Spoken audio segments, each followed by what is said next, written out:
Millions of years ago, there was a big bang that created the universe. The universe now holds millions of planets and stars and life on planet Earth. Throughout history, humans have found many elements on Earth. But in 1824, the discovery of silicon by Swedish chemist Jöns Jacob Berzelius changed the world. Because in 1959, Robert Noyce invented the first monolithic integrated circuit chip, which keeps on evolving and powers computers, which now connects the whole world.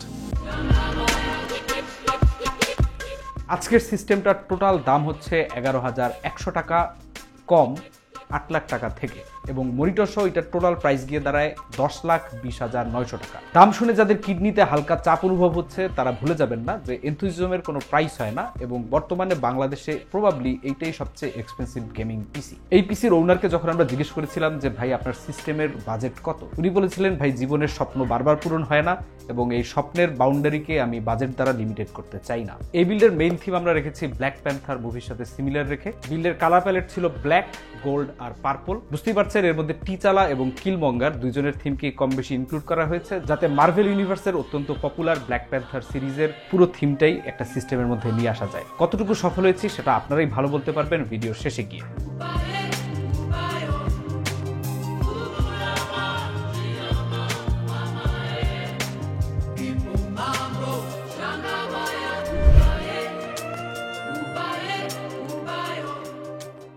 এই সিস্টেমটার CP হিসেবে আমরা ব্যবহার করেছি Intel core i9-14900K, যেটা ভাইব্রেনিয়ামের তৈরি বলতে চাচ্ছিলাম, কিন্তু ওইটা লাভ নাই, এটা আসলে ইন্টেলের তৈরি, আপনারা সবাই জানেন। 72,000 টাকা দামের এই সিপিইউটা ইন্টেলের কনজিউমার গ্রেডে এই মুহূর্তে সবচেয়ে পাওয়ারফুল প্রসেসর, যদিও এটা একটা ডিডেন্ট LG 1700-তে আর কোনো সিপিইউ আসতেছে না।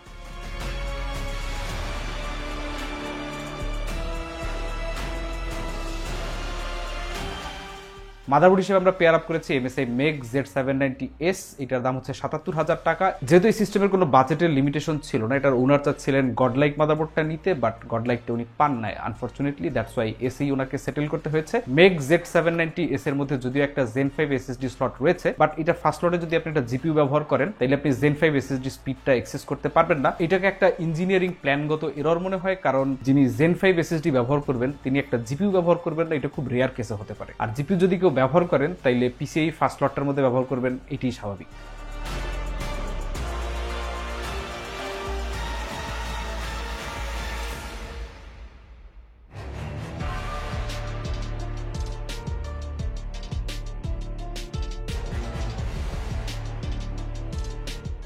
এই বিলটার মধ্যে আমরা সিস্টেম স্টোরেজ হিসেবে ব্যবহার করেছি একটা ফায়ারকুডা 531 TB, দাম 15,200 টাকা, এবং সেকেন্ডারি স্টোরেজ হিসেবে আমরা ব্যবহার করেছি ওই একই জিনিস ফায়ারকুডা 532 TB, দাম হচ্ছে 24,000 টাকা মাত্র। এই মুহূর্তে বাংলাদেশের টপ ফ্লাইটের যেসব অফিসিয়াল এসএসডি পাওয়া যায় তার মধ্যে ফায়ারকুডা অন্যতম, এজন্য অনেকেই ফায়ারকুডা প্রেফার করেন তাদের বিল্ডের মধ্যে।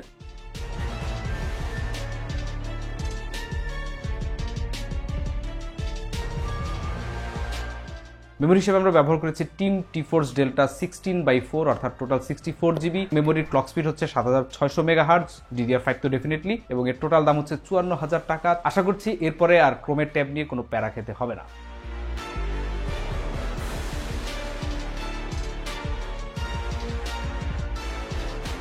Guys, for the CPU block, this never gets old.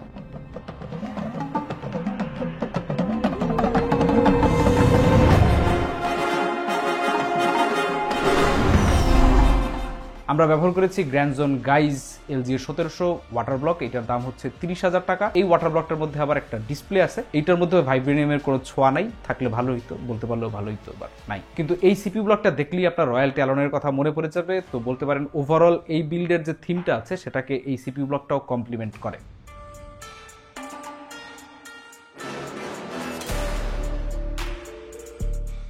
Case হিসেবে আমরা ব্যবহার করেছি ফ্যানটেক্সের NV7, খুবই পপুলার একটা কেস ওয়ার্ল্ড ওয়াইড, বাংলাদেশে খুব একটা নাই, বলতে পারেন প্রবাবলি এইটাই প্রথম NV7, অ্যাটলিস্ট আমাদের স্টুডিওতে তো বটেই। এটা আপনার ওয়াকান্ডা চায়না থেকে সংগ্রহ করা হয়েছে, সেখান থেকে শিপে করে আসতে আসতে বাংলাদেশে সময় লেগেছে অলমোস্ট 3 মান্থস এবং এটার দাম সব মিলে 32,000 টাকা, যেটা বেশ ভালো একটা ডিল বলতে হবে। বিশেষ করে চায়না থেকে এই ধরনের কেস আনলে একটু সময় লাগে, বাট অনেক ক্ষেত্রেই ভালো ডিল পাওয়া যায়। এমনিতে কেসটা দেখতে খুবই সুন্দর এবং হাই এন্ড, দেখলেই বোঝা যায়, ধরলেই বোঝা যায় এর মধ্যে একটা দামি দামি ব্যাপার স্যাপার আছে। কিন্তু মজার ব্যাপার হচ্ছে যারা ব্ল্যাক প্যান্থার সিনেমাটা দেখেছেন বা মার্ভেল সিনেমাটিক ইউনিভার্সের সাথে কম বেশি উঠা বসা আছে, তারা বুঝতে পারবেন যে কেসটার একটা অদ্ভুত সিমিলারিটি রয়েছে, স্পেশালি এটার যে প্যাটার্ন গুলো রয়েছে, দেখলেই আপনি একটা ওয়াকান্ডা ফিল পাবেন।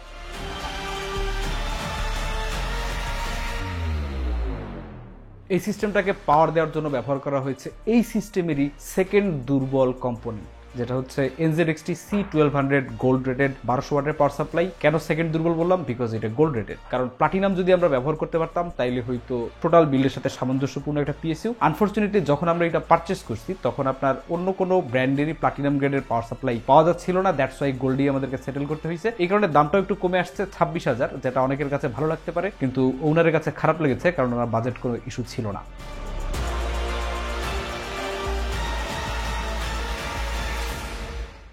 কেসটা যেহেতু যথেষ্ট বড় সড়ো, আমরা চেয়েছিলাম এর মধ্যে একটা রিজার্ভার সেট করতে এবং রিজার্ভারের মধ্যে পার্পল কালারের কিছু একটা দিয়ে দিতে। আনফরচুনেটলি আমরা এইটার মাপ মতো বড় সড়ো রিজার্ভার ম্যানেজ করতে পারি নাই, সারা বিশ্বের বিভিন্ন জায়গায় খোঁজখবর চালায় উপায় করা যায় নাই। পরে আমরা ডিস্ট্রোতে সেটেল করি। ডিস্ট্রোটা যদিও যথেষ্ট বড় আছে, দাম হচ্ছে 34,000 টাকা, NV7 এরই ডিস্ট্রো, বিগ স্কিট তৈরি করা, কিন্তু এটা লাগানোর পরও দেখা গেল কেসের মধ্যে একটু ফাঁকা ফাঁকা ব্যাপার হয়েছে। এই সমস্ত বিল্ডে আসলে ফাঁকা ফাঁকা লাগলে একটু খারাপই লাগে। রেডিয়েটর হিসেবে আমরা ব্যবহার করেছি দুইটা 360 মিলিমিটার রেডিয়েটর। NV7 আপনি ম্যাক্সিমাম 360 মিলিমিটারের রেডিয়েটরই লাগাতে পারবেন, 420 এর মধ্যে বসবে না কারণ অতখানি ক্লিয়ারেন্স নাই। তবে এই রেডিয়েটর গুলো একটু ডিফারেন্ট, বিকজ এর মধ্যে একটা রেডিয়েটরের থিকনেস হচ্ছে 60 mm আর একটা হচ্ছে 40 mm। এর মধ্যে 60 মিলিমিটারের রেডিয়েটরটার দাম হচ্ছে 18,000 টাকা আর 40 মিলিমিটারের 360 রেডিয়েটরের দাম হচ্ছে 12,000 টাকা।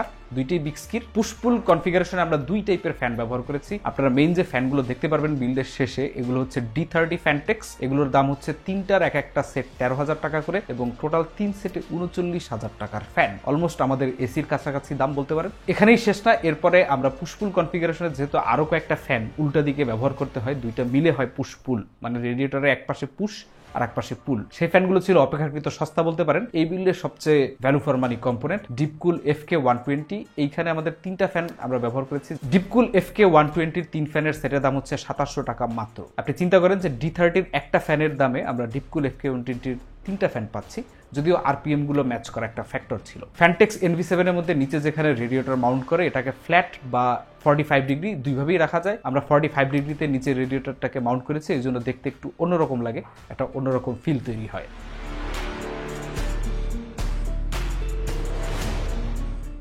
জিপিইউ হিসেবে এই সিস্টেম আমরা ব্যবহার করেছি RTX 5090, 4090, 5090 এখনো লঞ্চ হয় নাই, 24GB Zotac Trinity OC addition. এইটার দাম হচ্ছে বাংলাদেশের বাজারে বর্তমানে 2,30,000 টাকার মতো। কিন্তু জিপিউর পেছনে খরচ আমাদের এখানেই শেষ হয় না, কারণ এর সাথে আমরা একটা ওয়াটার ব্লক অ্যাড করি। মানে বলতে পারেন জিপিউর যত হিটসিঙ্ক রয়েছে, ব্যাকপ্লেট রয়েছে, সব স্ট্রিপ করে শুধুমাত্র পিসিবি বোর্ডটার উপরে আমরা ইনস্টল করে ফেলি গ্র্যান্ডজনের যে জিপিউ ব্লকটা রয়েছে, যার দাম হচ্ছে 45,000 টাকা। শুধুমাত্র এই জিপিউ ব্লকটার ওজন হচ্ছে প্রায় 2.5 কেজি বলতে পারেন, মানে ব্যাপক ব্যাপার স্যাপার এখানে চলতেছে। এবং মোরওভার যেটা হচ্ছে, এই জিপিউ ব্লকটা আমাদের বিল্ডের পুরো থিমের সাথে মিলে যায় এবং এটাও দেখলে আপনার মনে হবে ওয়াকান্ডা থেকে সোর্স করা হয়েছে, তো বাস্তব অর্থে এগুলো আমরা চায়না থেকে এনেছি। যাই হোক, টোটাল জিপির পেছনে আমাদের খরচ হচ্ছে 2,75,000 টাকা।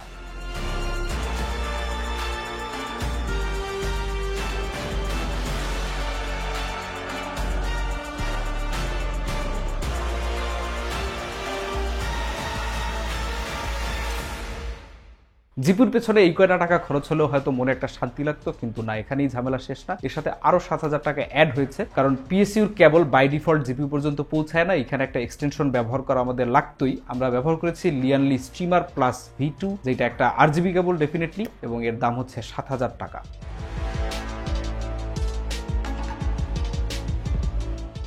এখানে টি চালার সাথে সাথে আমাদেরকে কিলমঙ্গারকে ইনক্লুড করার জন্য ব্যবহার করতে হয়েছে গোল্ড ফিটিংস গুলো, কিন্তু ওভারঅল গোল্ড ফিটিংস ব্যবহার করলে একটা সিস্টেমের লুকটা একটু অন্যরকম হয়, একটু পশ পশ ভাইব আসে, এটাও ঠিক। গোল্ড ফিটিং গুলো হচ্ছে 16 মিলিমিটার বিগ স্কি, দেখতে গোল্ডের মতো হলেও এগুলো আসলে গোল্ডের নয়, কারণ এই সব কয়টা ফিটিংস এর দামই টোটাল মিলে 35,000 টাকা আমাদের লেগেছে। আমাদের প্ল্যান ছিল এই সিস্টেমে ফ্রস্টেড PETG ব্যবহার করা, কিন্তু আনফরচুনেটলি অনেক ঘাটাঘাটি করেও কপাল খারাপ হলে যা হয় আর কি পাওয়া যায়, কিন্তু আমরা কিনে ফেলার পরে দেখা গেল আবার ঠিকই বাজারে আসছে।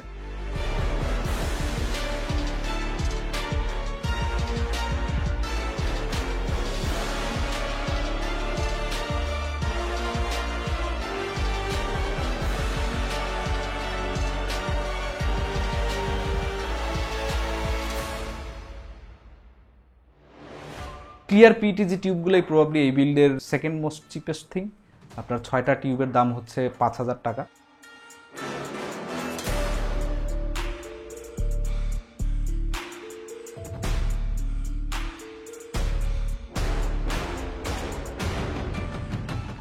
ফ্লোরেট, কুলেন্ট টেম্পারেচার এবং কোনো লিক হলে যাতে পরবর্তীতে একটা ওয়ার্নিং পাওয়া যায়, এজন্য আমরা ব্যবহার করেছি বিগস্কির ইনলাইন ফ্লো মিটার। এটার উপর আবার একটা ওলেড ডিসপ্লে আছে যেটার ভেতরে ডাটাগুলো রিয়েল টাইমে দেখা যায়। তো এটা একটা প্লাস, কিন্তু এই প্লাসের জন্য আরো 7,000 টাকা প্লাস। কুলেন্ট হিসেবে আমরা পার্পল কিছু এর মধ্যে দিতে পারলে একটু মনে মনে একটা আনন্দ পাওয়া যেত, কিন্তু আনফরচুনেটলি এটা আমরা ম্যানেজ করতে পারি না। এখানে ক্লিয়ার কুলেন্ট ব্যবহার করা হয়েছে। 500 ml এর বিগ স্কিন নন কন্ডাক্টিভ কুলেন্টগুলো এক একটা বোতল হচ্ছে 8,000 টাকা, 3 বোতলের টোটাল 24,000 টাকার কুলেন্ট। বিলটা খুব স্ট্রেট ফরওয়ার্ড ছিল, এর মধ্যে খুব একটা প্যারা হয় নাই। মেইন যে সমস্যাটা হয়েছে এটা হচ্ছে সবগুলো কম্পোনেন্ট আমাদের স্টুডিওতে আসতে অনেক সময় লাগে। টোটাল বিল্ডের যদি আপনি টাইম ফ্রেম দেখতে চান প্রায় 1 বছরের মতো। এর ম্যাক্সিমাম সময়টাই হচ্ছে বিভিন্ন কুরিয়ার বা শিপিং কোম্পানি নিয়ে নিয়েছে। আমাদের এখানে আসলে জিনিসটা খুব স্ট্রেট ফরওয়ার্ড ছিল। যখন সবগুলো কম্পোনেন্ট খুব এক্সপেন্সিভ হয় এবং খুব ওয়েল ক্রাফটেড হয়, তখন ফাইনাল যে আপনার অ্যাসেম্বলির পার্টটা থাকে সেটাও বেশ ওয়েল ক্রাফটেড এবং ইজিয়ার হয়ে যায়। টোটাল সিস্টেমটার মধ্যে একটা অ্যাগ্রেসিভ এবং মডার্ন লুক এসেছে বিল্ডের পরে যা দেখা গেল। কারো কারো কাছে ভালো লাগতে পারে, আবার কারো কারো কাছে লাগতে পারে জেলাস। কারো কারো মনে হতে পারে এই সিস্টেমটা না কিনে একটা অডির চাকা কিনলেই হয়তো বেটার হতো। যাই হোক, এটা মানুষের ড্রিম। অনেকেই চায় জীবনে একবার হলেও তার ড্রিম পিসিটা তৈরি করার জন্য, এবং যখন সামর্থ্য, সুযোগ সবকিছু আল্লাহ মিলাই দেয় তখন why not go for the best thing you can afford. এই সিস্টেমের যে ওনার রয়েছেন তার আগের সিস্টেমটা ছিল 8700K, সেখান থেকে ডিরেক্ট এইখানে একটা বিশাল জাম্প বলতে পারেন। মাঝখানে ওনার প্রায় 5 বছর একটা টাইম গ্যাপ রয়েছে, এর মধ্যে উনি বিজনেস করেছেন, বিয়ে শাদী করেছেন, তার 1 বছর পরে বিলটা করেছেন। এই 1 বছর গ্যাপ রাখার কারণে মনে হচ্ছে যে আসলে এখানে শ্বশুরবাড়ি কোনো আশীর্বাদ নাই, থাকলে খারাপ হতো না। বিল শেষ, এবার বিরোলস দেখা যাক। আপনারাই মন্তব্য করেন যে ওয়াকান্ডা ফরএভার, আমাদের প্রজেক্ট ব্ল্যাক প্যান্থারের ফাইনাল আউটলুকটা কেমন হয়েছে এবং কোথায় কোথায় আরো ইমপ্রুভমেন্ট থাকতে পারতো।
Evacuate the city. Engage all defenses. Give this man a shield.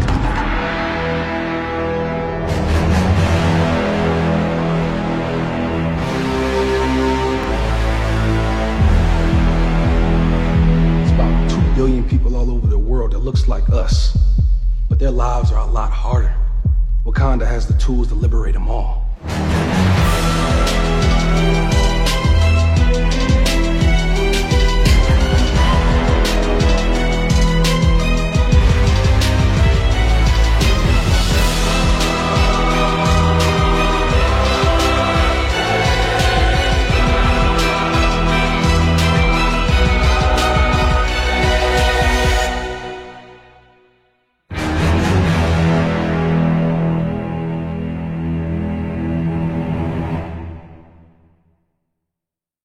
আমাকে আমাদের এডিটর মিশু এবং আরো অনেকে খুব চাপাচাপি করতেছে ওয়াকান্ডা ফরএভার বলার জন্য। এটা আমি বলতে পারতেছি না, আমি রিয়েলি সরি, কারণ ব্ল্যাক প্যান্থার মুভিটা আমার কাছে পার্সোনালি বিশেষ ভালো লাগে না। আমার কাছে মনে হয়েছে এটার মেকিংস আরো ইমপ্রুভমেন্ট থাকতে পারতো, কিন্তু এটা কোনো মুভি রিভিউ চ্যানেল না, এই জন্য এই বিষয়ে কথা না বাড়াই। তবে ব্ল্যাক প্যান্থারের যে টিচালা, ওনার ক্যারেক্টারটা যে প্লে করেছিল চ্যাডউইক বোসম্যান, উনি প্যানক্রিয়াস ক্যান্সারে সম্ভবত মারা গেছেন বেশ কয়েক বছর, এই জন্য ওনার ফ্যান বেজ অনেকটা কষ্ট পেয়েছে। তবে এটাও দুঃখের ব্যাপার যে চ্যাডউইক বোসম্যানকে এর আগে তার আগের মুভিগুলোর জন্য খুব বেশি মানুষ ফলো করতো না। দেখা হবে পরে কোনো ভিডিওতে, সেই পর্যন্ত আল্লাহ হাফেজ।